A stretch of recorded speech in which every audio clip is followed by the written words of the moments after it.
Okay, country music stars, let's do this. Here's lesson 3.3. We're going to buy stuff without money. In other words, we're going to compute payments and charges with installment loans. We're going to identify the true cost of a loan by calculating its APR, and then we're just going to look at what happens when we buy things on credit. So let's just make sure we understand what are we talking about here with installment buying. So it's where you take a loan to buy something and then you make equal monthly payments to pay that loan off in a specific amount of time. That's installment buying. Most often this type of purchasing is a simple interest loan. So we got some really important words you should know here. So the fixed installment loan is repaid in those equal payments. That's what I just said. And then oftentimes you have to come with cash. We call that a down payment. So like when you're buying a car, you give them $2,000 up front and then you finance the rest. So these are little formulas that become pretty important in a second here. So the amount financed is going to be how much the item costs minus the amount of money you bring to the table. In other words, the down payment. Then the installment price is going to be the sum of all the payments plus the down payment. So in other words, this is the total amount of money you gave whoever you bought the thing from. And then the finance charge. In other words, how much extra did you pay because you didn't have the cash to pay up front? So that's the installment price minus the price of the item. All right, so let's do this. Skip over to page 234, and we're going to buy a car.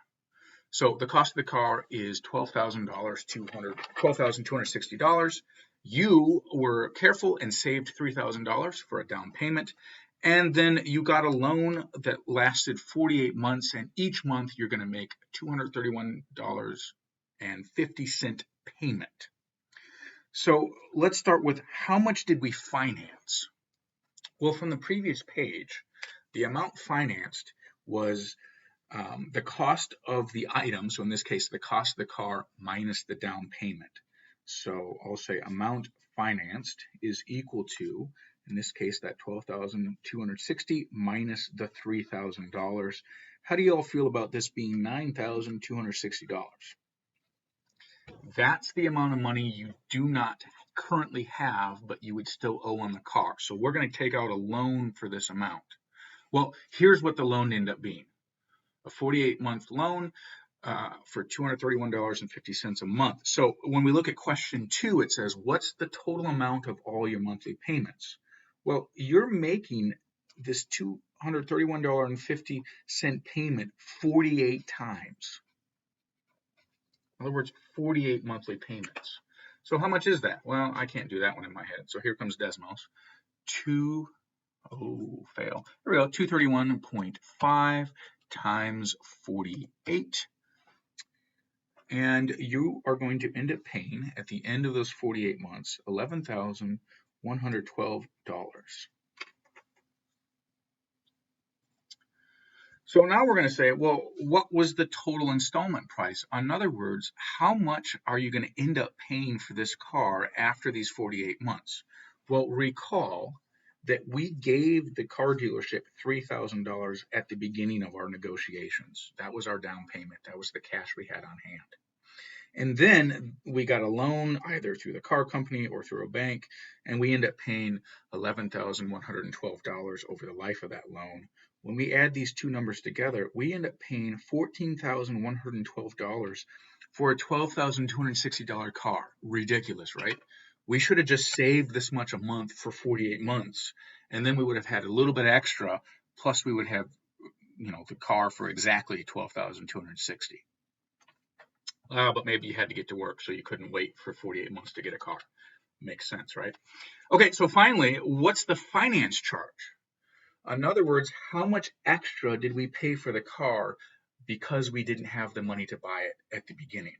Well, that's simply the $14,112 minus the $12,260. So this is the total we paid for the car, and this is the actual cost of the car, or the value of the car when we purchased it. That difference is the amount we had to finance. So here comes Desmos. we spent an extra $1,852 because we couldn't wait. We didn't have the discipline to save the money for that amount of time. So if you've ever bought a car from a car dealership, what they will most often talk to you about is the monthly payment, not the total amount you're going to pay. So in that previous problem, we were just told you're going to pay $231.50 a month. Well, how could we calculate what that payment would be based on what we're borrowing or in the interest rate, which of course is based on our credit? So here's the monthly payment formula. Note these P, R, and N's are the same things we used back in 3.1 and 3.2. P is the principal. So in this case, it's the amount of money we're borrowing, not investing. R is that interest rate. So it's the APR, the annual interest rate. Note it's always in decimal form. And N, this is a little different than that compound interest formula. This is just the total number of payments. So let's apply this to a particular car here. Turns out we're going to buy a Ford 2015 Taurus. We get an APR of 2.9% for a term of 60 months. The cost of the car is $27,295, and we are going to give them $4,500 as a down payment. So what we need to do first is calculate how much are we going to borrow. Well, the principal, that's the amount we're going to borrow, is going to be the cost of the car, so $27,295 minus the down payment. That's the amount of money we're giving them up front to borrow the car. So here's how much we're going to borrow. Well, man, I wish I could say I could do that in my head. Maybe if I thought carefully, I could. Instead, I'm just going to switch over to Desmos, and we're going to calculate that. So it was $27,295 minus $4,500. We're going to borrow $22,795. I'm going to tell you right now, that's a ton of Lego. So that's our P. Well, we then need to know what's our R. Well, they told it to us. 0.029, an amazing interest rate. This person has really good credit. And how many payments are we going to make? Well, in this case, and in most car payment things, we talk about the number of months because we make them monthly payments. So we're going to make 60 payments on this. Well, to calculate the monthly payment, we're just going to replace the stuff in this formula with the things we have. So I'll rewrite the formula here. M equals P times R divided by 12. All divided by 1 minus 1 plus R over 12 raised to the negative n power. And now we're going to input all the numbers that we just have. So 22,795 times 0.029 divided by 12. I'm going to put that in parentheses to make sure we don't confuse that at all. And then we're going to divide this whole thing by 1 minus 1 plus 0.029 divided by 12. All raised to the number of payments, the negative of it. So negative 60. All right, let's put this in Desmos and figure out how much are we going to pay a month to purchase this car. So we're going to do 22,795 times 0.029 divided by 12. Notice how Desmos automatically turns that into a fraction, so things are good. But here I'm going to need to put in parentheses. And then the division sign, so it turns that into a fraction. That's nice and neat for us. And then we're going to do 1 minus 1 plus 0.029 divided by 12. And you need to be careful with this. I'm closing the parentheses. When I do this exponent, I need to put parentheses in there and then do minus 60. Otherwise, we might have problems. And there it is. We're going to pay $408.58 a month. Ridiculous, if you ask me. So let's write that down. Oh boy, I already forgot it. $408.58. So I think the big question then is, if that's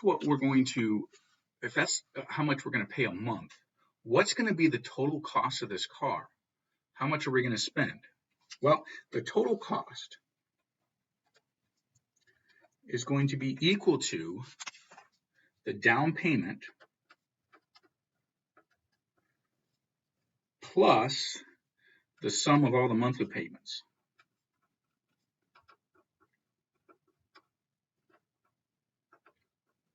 So in this case, our down payment was $3,000. Fail, epic fail. That's not epic, but whatever. Fail. $4,500 plus our 60 payments of $408.58. Remember, this was a $27,295 car, and as soon as we drove it off the lot, it lost value. So, it's just a big lose all around. But let's get that calculation. How much total did we pay for this car? So there's our down payment, $4,500, plus here's the 60 times the 408.58. Look at this insanity. We're paying $29,014.80 for a $27,000 car, right? That doesn't sound cool to me, but whatever. We needed the car, so we did it.